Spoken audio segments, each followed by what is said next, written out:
So what I want to start with is you posted a list of songs that inspired you for the new album on Spotify, and there were a couple that, there's a song Harder Than You Think by Public Enemy, that was one of them. How did that song inspire you? That was them. Well, it was, yeah, I had no part in that actually. That was me and Ace's Mark and Ace list. But Okay. I think Public Enemy really was one of Ace's choices. But I think they were important to all of us growing up. I mean, I don't know. Yeah, I think they were definitely for you. When that album came out, it was just kind of like, I mean, I remember that. It changed everything, It changed everything, yeah. It was like when Nirvana came out, it was smells like Teen Spirit and Cock Rock died. You know, Public Enemy came out with that album. And I remember the British government at the time banned them from coming into the country. They weren't allowed to come in because it was seen as such a revolutionary, riot-inspiring album that they were really scared of it. You know, the establishment was really, really scared of that album. And you know, what I loved about it was that, okay, I'm not so much into rap, but the grooves, and the vibe of the music was also quite revolutionary because it was kind of quite rocky. Its attitude was quite aggressive and it had kind of quite a rock sound to it, even though it was supposed to be like hip hop, you know. So on a musical level, it was like, whoa.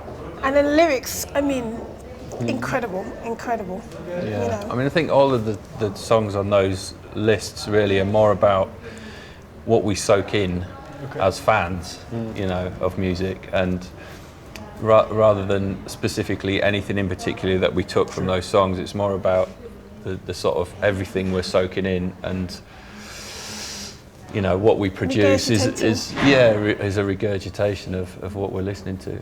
In that way, has that changed the way you consume music or listen to music in respect to when you started? I think the way that the planet, everyone on the planet that listens to and consumes music has really, really changed. Just with the way that the internet has grown and the way that internet is part of youth culture.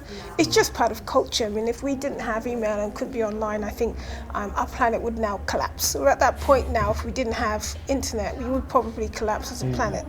There'd be so many things on a day-to-day basis that you wouldn't be able to do.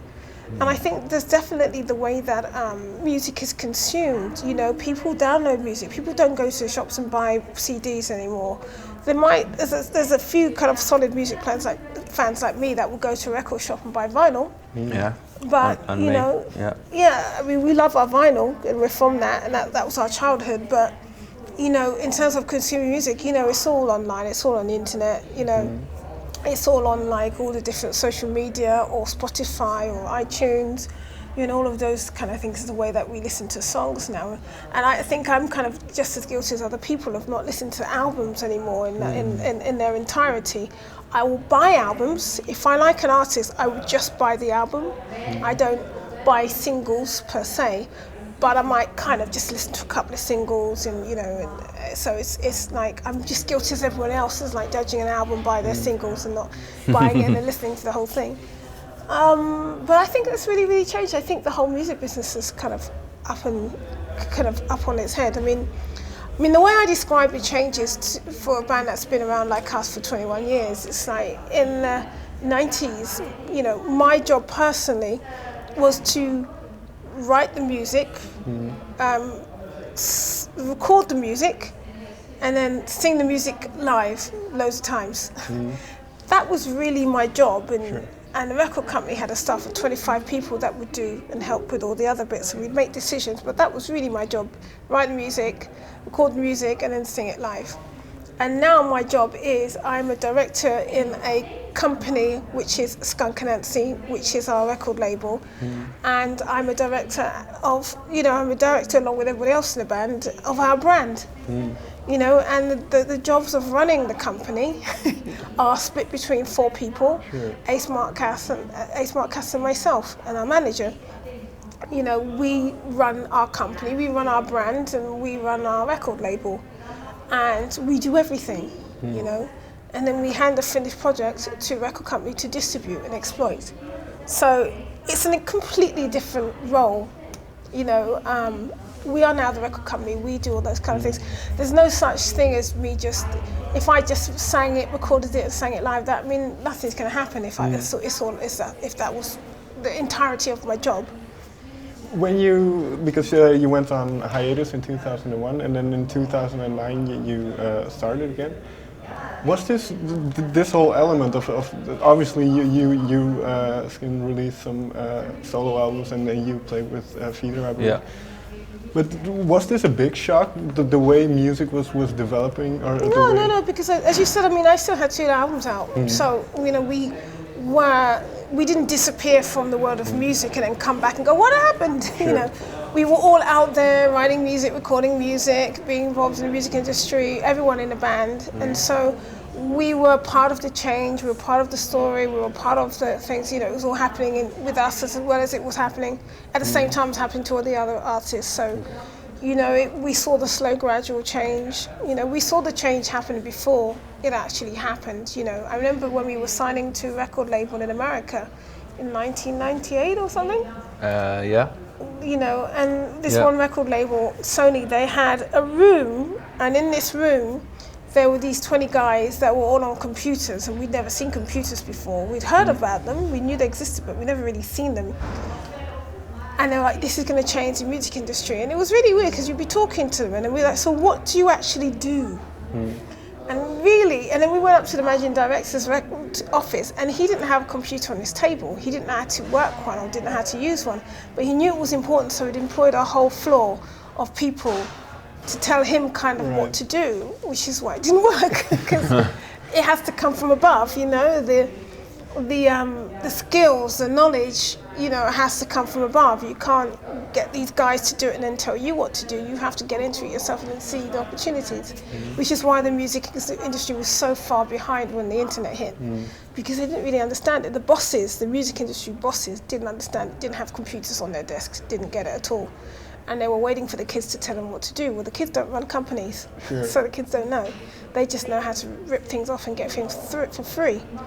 But they don't know how to change the whole industry, because they don't know how the industry works. The bosses just saw sales dropping drastically, I think, and jumped ship, most of them. Yeah, they just got out, didn't they? Yeah, they just went on to run companies in other areas, and In that, with all that in mind, is it more difficult now than to bring out an album? You think? I think it's a lot harder to break. If you're a brand new band, it's a lot harder to break through. But on the other side, certain things are hard and certain things are easier, isn't it? Yeah, but we're very lucky, aren't we? Because of the fan base we've got. We have a fan base, yeah. It's a lot harder to break through, but on the other hand, you as an artist are much more complete by the time you get to any level, because an artist nowadays, you've got to write and produce your own songs, right? You've got to develop your own style, you've got to develop your own image, you've got to make your own videos, and then you've got to start and work on your own internet and social media presence. You've got to do all of that before anyone even discovers you. And people discover you they're not going to discover you because they went to a gig and they saw this hot band. They're going to discover you because they saw a great video or heard a great song on someone's Facebook page or something like that. So you have to, as an artist, be much more together and have much more complete, sound. Like in the 90s, someone could get signed because they had a really good voice, a really good looking face, and you could get signed on that because there would be a whole A&R department that would develop your sound, your look, your whole image. All that would be done for you. Forget about that now. Now you've got to come with your shit smelling of perfume. You've got to have to look good, you've got to have the right haircuts, the right clothes, the right video, the right spiel.